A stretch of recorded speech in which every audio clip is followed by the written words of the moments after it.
the far west of North America, deep in the Rocky Mountains, is a majestic, pristine landscape with an illustrious name, the crown of the continent.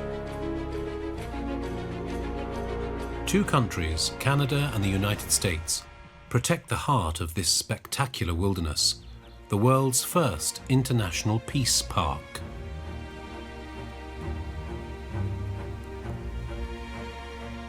It's a sanctuary in the middle of a landscape full of tempting natural resources. A brave team now plan to extend this national park in order to save it. Protecting this, which we should do for many, many reasons, just makes sense. An expedition into an ecosystem that is unique worldwide. We need areas where we work hard to ensure that species persist into the future. These are the people who have devoted their lives to nature. I won't be content until I see this missing piece of Waterton-Glacier International Peace Park added. A year in the wilderness made us see life on our planet through different eyes.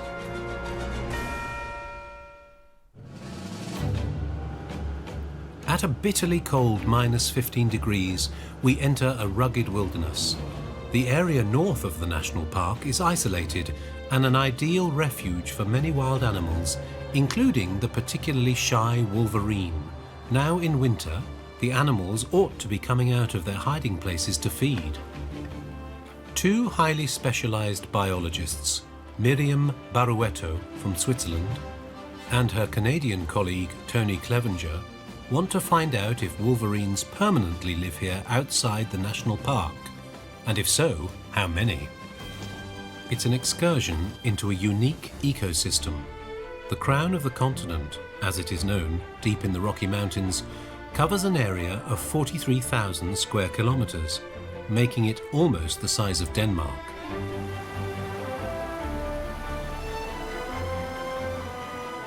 The heart of this biologically diverse region is protected. The American Glacier National Park and the Canadian Waterton Lakes Park were merged to create an almost 4,600 square kilometer large sanctuary that is home to more than 70 species of mammal and some 250 species of bird. Nearly 1,200 plant species have also been identified here. Miriam and Tony have set up fur traps to find out just how many wolverine live north of the park. Looks like wolverine hair. Nice guard hairs. That one could be. Really dark, black, brown. Yeah, this is great. We've never had a wolverine at this site. We had one down the road about 10 or 12 kilometers, and Cool. yeah, no, this is what we really need. This is the genetic data for wolverines in the area. So this is fantastic. This is great. The presence of wolverines indicates that the ecosystem is intact. These marten-like predators need large, pristine habitats. In winter, their ability to approach their prey almost silently without sinking into the snow makes them superior to large mammals. Their preferred diet consists of snow hares, mice, and squirrels.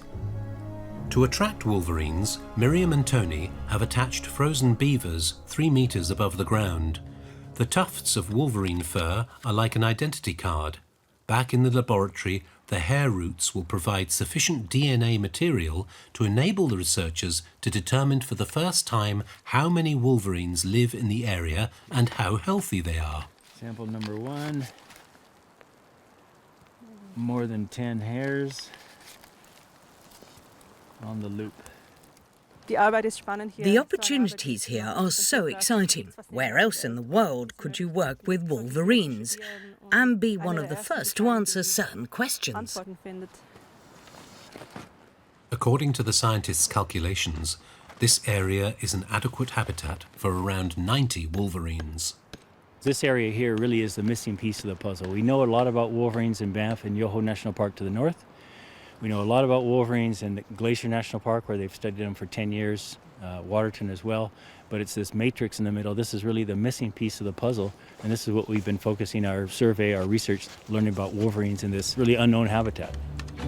Up to now, wolverines have only been studied inside national parks. Over the next few months, camera tracks will record how the animals live here in the unexplored wilderness. This isolated natural paradise has become the most strongly contested region of North America. Naturalists like Miriam and Tony urgently want to see it integrated into the protection of the Peace Park. But industry and lobby associations are striving for access to its mineral resources, its timber, and its hunting grounds.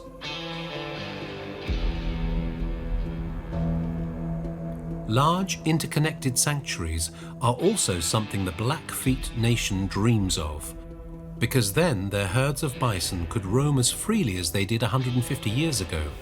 The Blackfeet Indian Reservation on the plains of Montana borders on the eastern edge of the park.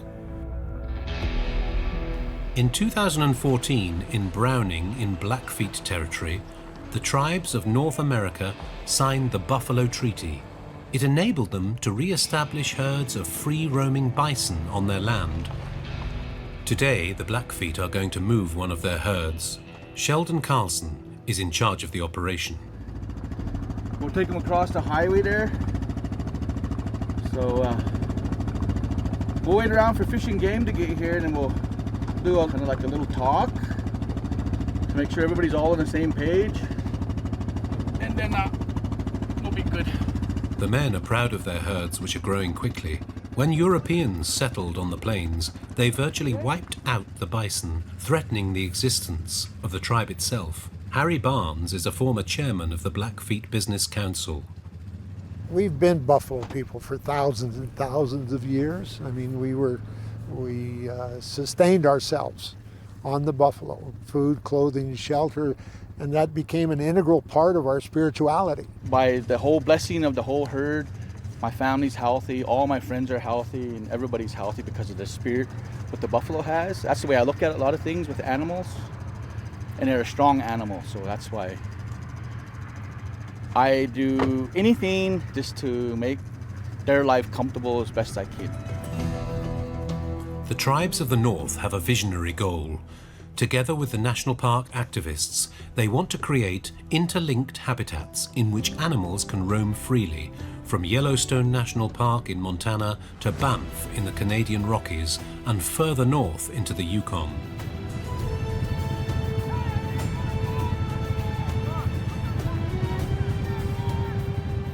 A dozen men and women on horses and quad bikes are needed to keep the 600 bison together and drive them safely across the highway. Indigenous people were already driving and hunting buffalo in this region 6,000 years ago. The culture of the Blackfeet is legendary. When the tribes drive their animals today, they are also building up the youngest members of the tribe for a future in which they can feel confident. It's a good experience for little guys like this Landon and the other kids that's riding, but they don't know, but still they stay out here and they help. In the future, there might be a lot of help because now they see the drive line where we go every year, where we come back up every year. So in the future, probably don't even have to be way back there, because these little guys remember, like buffalo, they remember their migrating paths. The return of the wild bison is designed to restore a balance that has almost been lost, stabilize the ecosystem, and secure the diversity of its species. Back in 1992, the International Conference of Biodiversity, which was held in Rio de Janeiro, agreed that more areas of land and sea needed protecting. By 2020, each signatory nation had to place 17% of its land area under protection. By 2018, the figure for Canada stood at 12%. The contested region in the northwest of the Peace Park would bring Canada closer to its final goal. The area also includes the Flathead River, a 400-kilometre-long lifeline for the entire region. The river is currently part of a protection program. In March, as soon as the Flathead is free of ice, ecology professor Richard Hauer begins his research again. With his young research team, he wants to assess how the Flathead has survived the winter. He is concerned that the river is getting steadily warmer. Over the last 16 years alone, the average temperature of the water has risen by some 4 degrees. And in the absence of major snowfalls, the volume of meltwater from the mountains is diminishing, so the water level is dropping. Richard Hauer's interest is focused on the tiniest creatures in the river because they are a good indicator of the state it is in. Life in wild places like this is just amazing how much biodiversity there is. This is truly like a jackpot rock. This is just loaded with different kinds of aquatic insects. Despite the rise in the temperature of the water, he still finds a wide range of microorganisms. To ensure that young people understand the delicate balance of nature, most universities in the United States require their first semester students to register for an environmental practical course. 19-year-old economics student Ingrid de Groot has been working with Richard Hauer for several weeks now and would like to do more in this field. If we exploit our resources to extinction, we have no way to survive. Nothing does.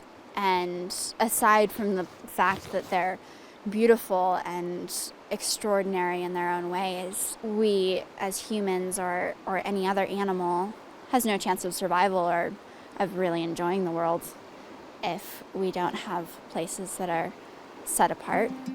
The Flathead is one of the most closely studied gravel bed rivers on Earth. Since its course has never been regulated, researchers see it as the original river per se, wild and unrestricted. Eventually it flows into Flathead Lake, but the integrity of the river is threatened. Energy concerns have their sights set on its headwater region. This river has a couple of places where they've been identified as having opportunity to put in 200-300 meter high dams are proposed. I hope that never takes place, but the geology is something that could be permitted. You could build a huge dam here and basically flood this whole river, and this whole thing could be, a big nasty reservoir. Richard Hauer is also fighting to see the Peace Park extended. This would put the headwaters of the Flathead inside the park's boundaries and thus make the region untouchable. Located on the North Fork River, a tributary of the Flathead, is the tiny settlement of Polebridge. With one shop, 2 farms, and a handful of inhabitants, this is a remote place of longing in the Rocky Mountains, for Europeans too. Oliver Meister grew up in Switzerland.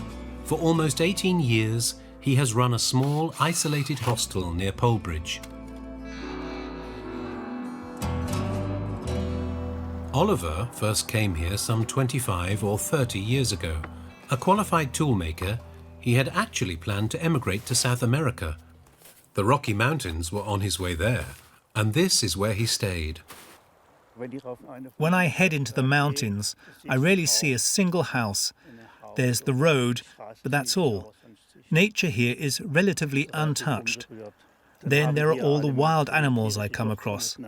I once saw a grizzly bear swimming across the river, and over there I spotted a wolf. It's always so quiet here. That's what I like about the place. When the river freezes over, you don't even hear the water anymore. There's just silence.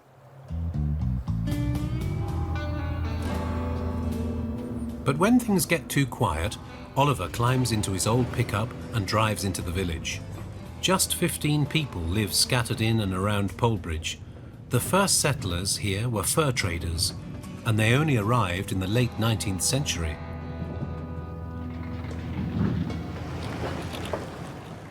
The main centre for local gossip is the Mercantile.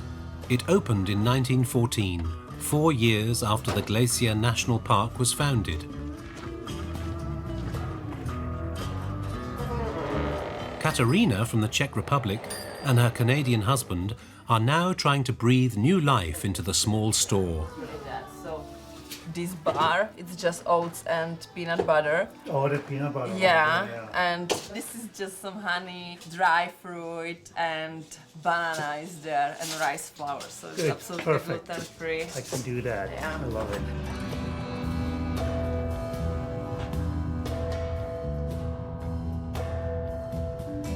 When Oliver spent his first night in this hostel in the wilderness, it was still owned by an old American.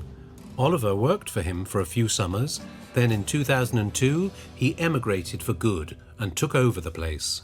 You always have to make sure you've got everything you might need. Living up here is certainly a lot of work. Just being here, I always say, is almost a full-time job. But it is enjoyable. And anyway, everyone needs something to do. In my case, I never know where the work stops and the enjoyment begins. I just love it here. The story of the Peace Park goes back to 1895, the year the Waterton Lakes Park was established in Canada. 1910 saw the opening of the Glacier National Park in the United States, thanks partly to pressure from Californian naturalist John Muir. Soon, Rotarians in Montana were striving for a park merger with the Canadians. And in 1932, the governments in Washington, D.C. and Ottawa created the world's first cross-border peace park between two nations.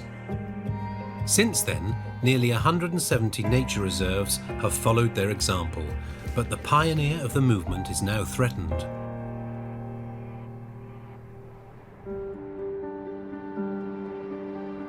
Highway number 3 in May. The road borders on the sought-after land which conservationists want to integrate into the Peace Park. One of them is Harvey Locker, a lawyer from Banff in Canada and an internationally renowned advocate of the concept of interlinked national parks.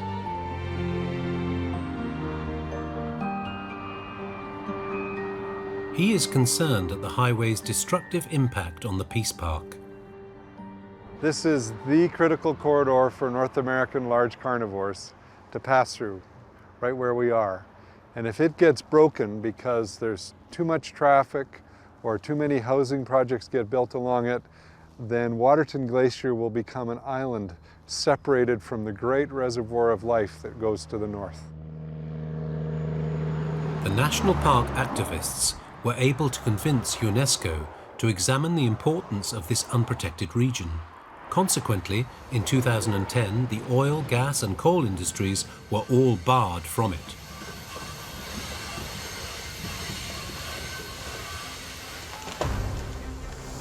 But a lot more has to happen because timber companies have focused on the area.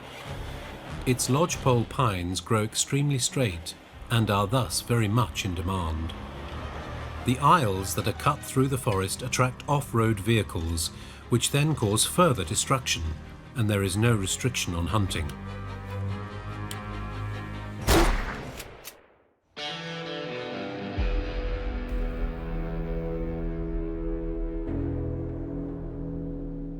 Located in Fernie, which lies directly on Highway 3, is the headquarters of the oldest fishing and hunting club in British Columbia. Its members love the wilderness because of the diversity of its wildlife.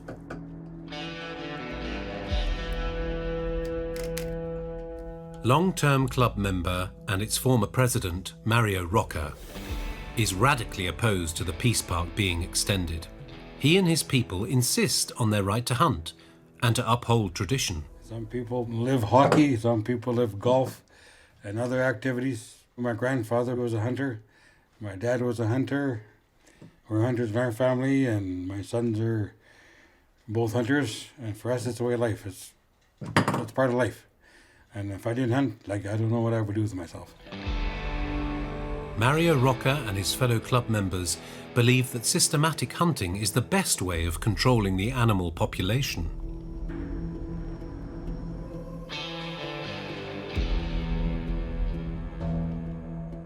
That is a wolf. They're common throughout most of British Columbia, and they're a really hard animal to hunt because they're very, very elusive. This here is an all-white sheep. These are called Dull sheep.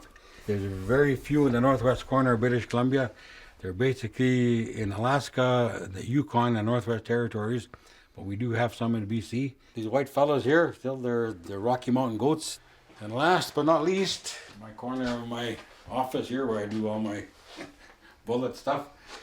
This fellow here is a grizzly bear. I had to shoot fast and straight. But as you can see, the bear come out second best. And he's on the wall, and To me, it's a beautiful trophy. It's a once-in-a-lifetime trophy. For men like Mario Rocca, an extended national park is a government concept, but the government is a long way off and, they say, has no idea of the lives people here lead.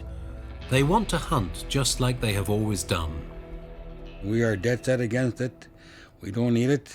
The land is there for everyone to use, to make a living off the land, to mine it, to log it. So if you tie up a huge chunk of land from the Yukon to Yellowstone, I don't think that would be good for the economy of British Columbia, to tell you the truth. That's my own personal opinion. In the Peace Park, they take a different view. Here, species diversity is the most precious asset of all. Now, in May, an extraordinary project is about to be launched. Biologists want to restore the original ecosystem. The Peace Park is unique. Even after 1492, when Europeans began to change the face of North America following the discovery of the New World by Christopher Columbus, hardly any species of plant or animal became extinct. The near extinction of the buffalo has brought worldwide condemnation.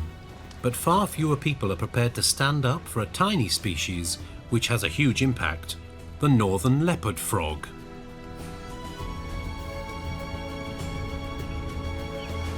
Kimberly Pearson, the park's head biologist, now wants to reintroduce the species. A few weeks ago, she received frog spawn from a park in Saskatchewan, and today the tadpoles are going to be released.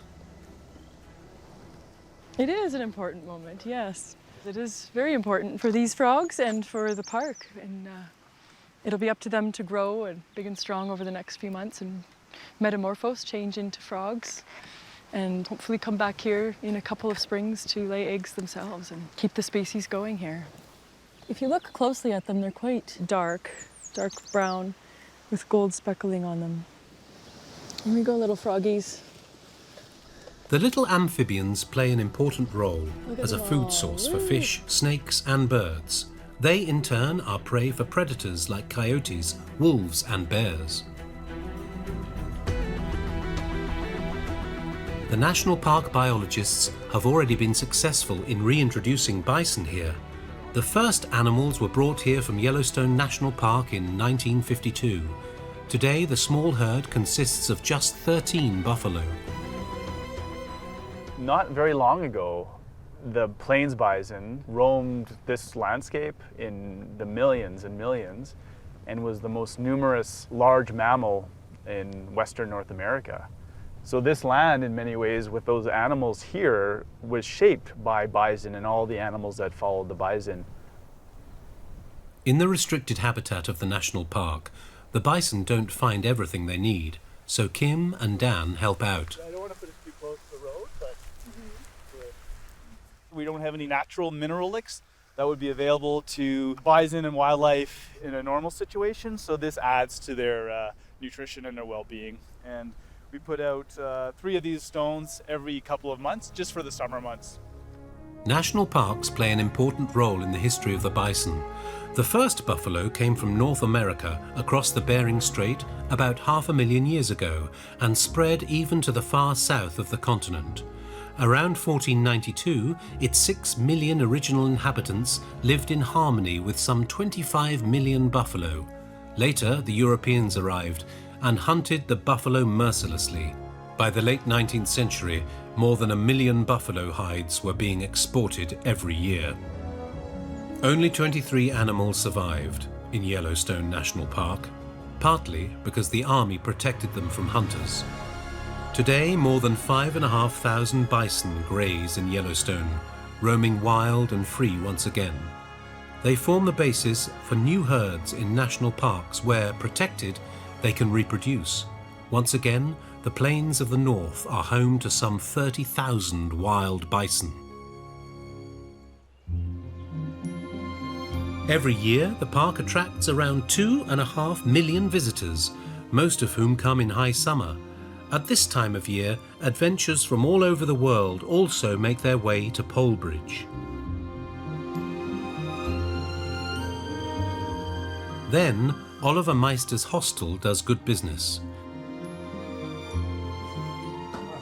Dean Patton is a regular guest. This is his last day, and he's leaving Oliver some provisions.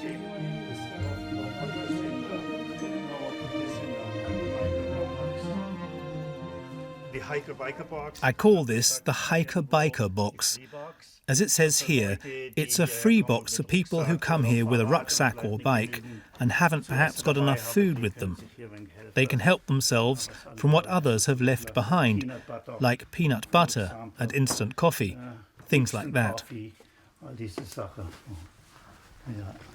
Dean wants his grandson Miles to eat something before they leave. You like peaches, Miles? Yep. How much do you want? A half. You want a half? Okay. For the whole thing. The whole thing? Forget it. I'm gonna eat half of it then. You want 9-year-old Miles from Seattle loves coming to Oliver's hostel. This is his 3rd trip. I'm out in the wild. They get to go rafting and see deer and bears. Well, we were going rafting on a big river, and we were going pretty fast, and then there was a bear up on the land, and I thought it'd come in and try to eat a fish and see us and eat us too. Miles is accompanied by his grandfather and Dean's friend Rick, a retired surgeon. Grandad Dean has been coming here for nearly 25 years. There's almost no internet here, and so you don't get to spend time checking your emails. You just get to be. You get to read. I come here and I sleep 10 hours a day. And then I get up and I make breakfast, and then I do nothing. Or maybe I'll go out in the woods or float the river. But time slows down. It's so different from being in the rest of the United States, where everybody's in a hurry. Here, there's no reason to hurry to be anywhere, because you're already there. It's good for your soul to have a place where there isn't any commerce. Sit in the banks of a river and watch it go by, like Mark Twain. There's not much left of the American West, but there's this, and it's wonderful and beautiful, and it's good for the way you think. Hey bears, you out there? Don't come and eat me. You never know who you're going to encounter on the path down to the river. This is such a great place. I don't want to leave, no. Yeah, me either. But I'll be back. Next year. John Muir, who founded the national park, was well aware of the healing effect of the wilderness. I am well again. I came to life in the cool winds and crystal waters of the mountains. In August, in the west of the park, the battle for the new sanctuary continues. River expert Richard Hauer needs an up-to-date picture. Are there any illegal construction sites close to the Flathead River? Can any pollution be seen entering the river from outside the park? And now, in summer, how high is the water level? The river and how it works actually is at a much, much larger scale. It's at a scale you literally cannot see from the ground as you're walking around or driving around in the valley. You have to get up in the air to actually see what the river has done in the past and is going to be doing in the future.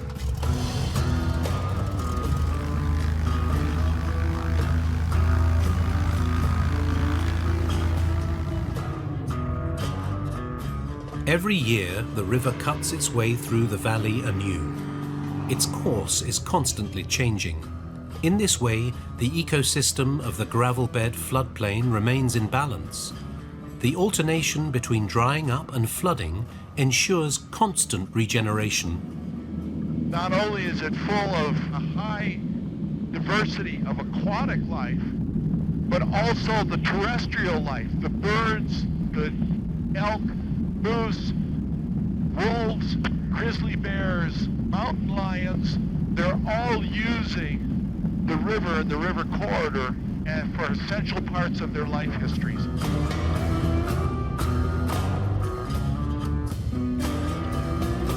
Richard Hauer is approaching the most sensitive part of the river, its headwaters in the unprotected area.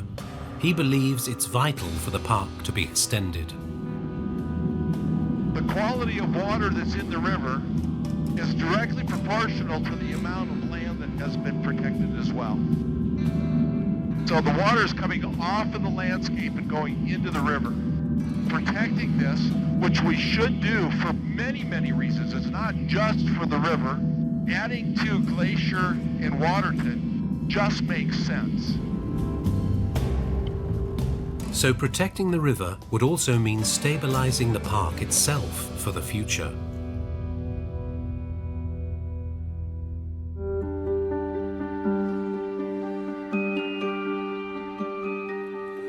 Over the last few months, Harvey Locker has been preparing an expedition to the contested area.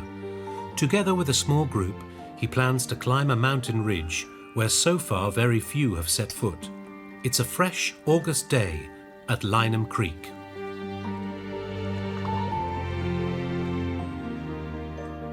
The group gathered yesterday at base camp at an altitude of 1,800 meters.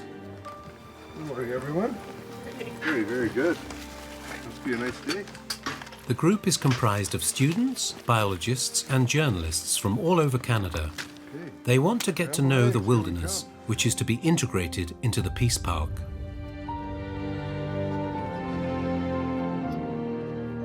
Who wants coffee?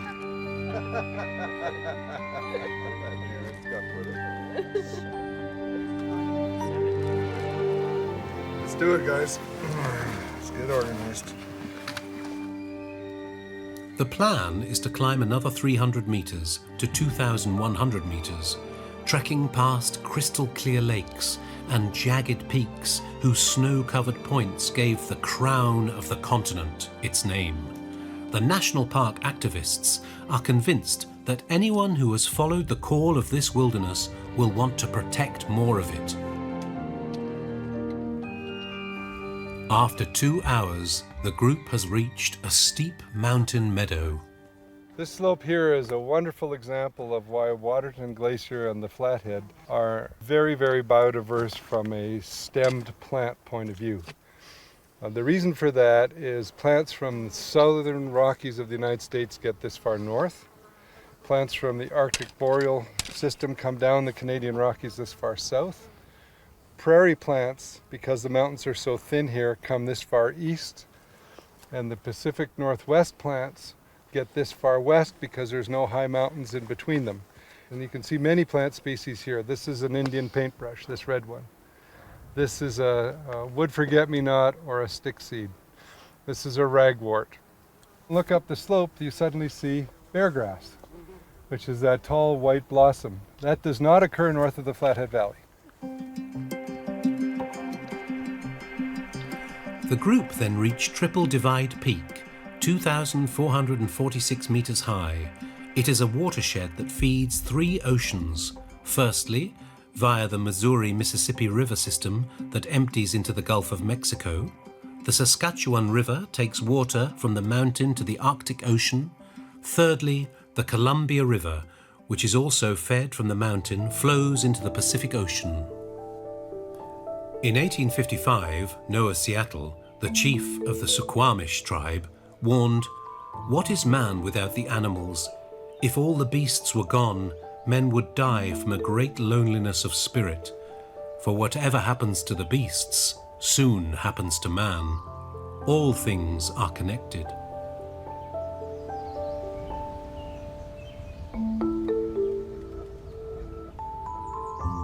On this particular day in late August, in the middle of the Canadian part of the national park, Kimberly Pearson is excited. If we find frogs today, it will mean that our effort has been successful in that we've put eggs and tadpoles into a pond that they've been able to grow in and grow successfully and metamorphose into baby frogs. I am excited about this, yes. Kim had released the tadpoles in a marshy area 5 kilometers away. But how many frogs have made it this far? There's one right here. I see a leopard frog. Yes, success. Yes, there's one little leopard frog to tell us that our effort has been successful, and there are likely others along this shoreline. We can look for them as well. and get an idea of approximately how many may have come out of the pond. It's an important success for Kim. She has managed to reintroduce the leopard frog into the national park and restore a missing building block into the biological cycle here.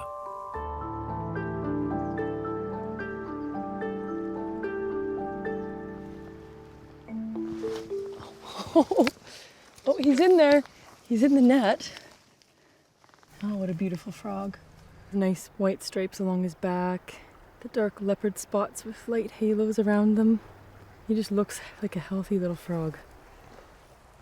Kim hopes that many of her little amphibians will survive the next 2 years, because only then will they be mature enough to lay eggs and truly guarantee the survival of their species. The frogs are threatened by lots of predators, like the bald eagles.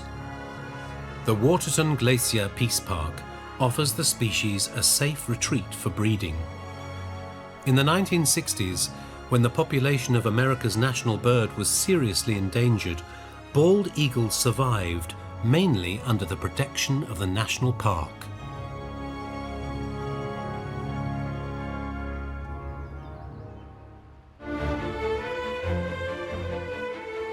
The expedition team has almost reached its goal.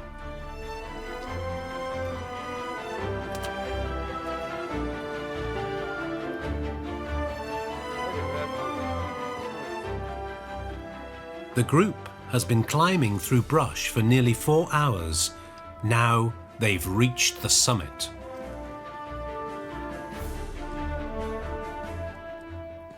The area that we're looking at here is the area that we propose adding to fill in the missing piece of Waterton-Glacier International Peace Park. It extends for 45,000 hectares across this landscape that way, all the way down to the main stem of the Flathead River.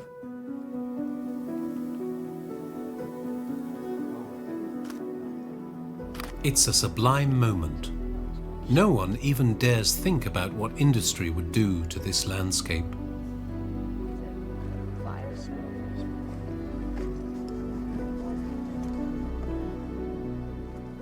These rocks are so old and this landscape has evolved over such a long period of time, and it's been, you know, this beautiful wilderness area, and it's just something really special that I never got to experience until I was much older. What makes me really embarrassed thinking about the province of British Columbia. I'm from Victoria, where the Legislative Assembly sits, and I think the biggest problem is a lack of political will and a lack of political leadership.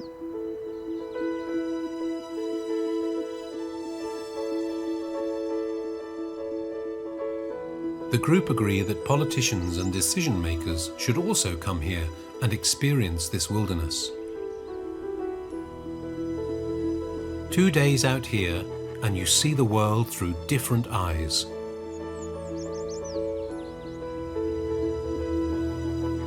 For Harvey Locker, who grew up in Banff National Park, it's also a matter of respect. I particularly like being out in a landscape where I am not the dominant animal. I like being in places where things could eat me. The grizzly bears, lions, tigers, those sorts of things draw me because they make me humble, and they remind me that despite our conceits as humans, that we really are just one species among many, and we need to share the world with the rest of life. It's a nice fire. Back at base camp, the team are planning their next steps, publishing newspaper articles and photographs, sending petitions to Ottawa and Victoria, and motivating politicians to see for themselves and act. October in Canmore, north of the Peace Park. This is where the biologists have their headquarters. Miriam Barrueto is now analysing the information she obtained in the laboratory from the samples of wolverine fur. The camera traps have also yielded a lot of pictures. But the results give cause for concern, and Miriam believes she has identified the problem. There is a massive amount of lumbering activity in this area of the Rocky Mountains, especially in winter. So roads are ploughed deep into the mountains. And as soon as roads are open, fur trappers have easier access, along with all kinds of other people with their snowmobiles and other machines. And wolverines are fairly sensitive to disturbances. The biologists have found far less evidence of the presence of wolverines than they had expected. Their study was pioneer work. They set up 162 camera and fur traps. 1/3 of all the cameras yielded photographs, and the team collected nearly 2,000 fur samples.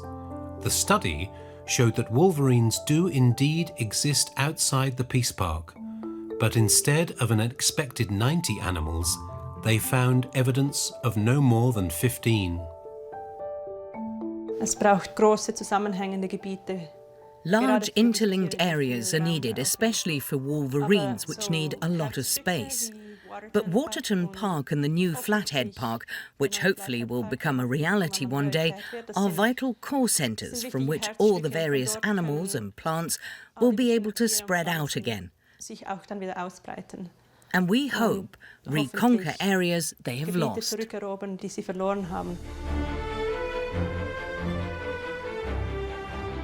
Here in the northwest, a new status as part of the Peace Park would immediately see a ban on logging, driving and hunting in the sanctuary. Along Highway 3, underpasses and overpasses would again link the animals' migratory routes.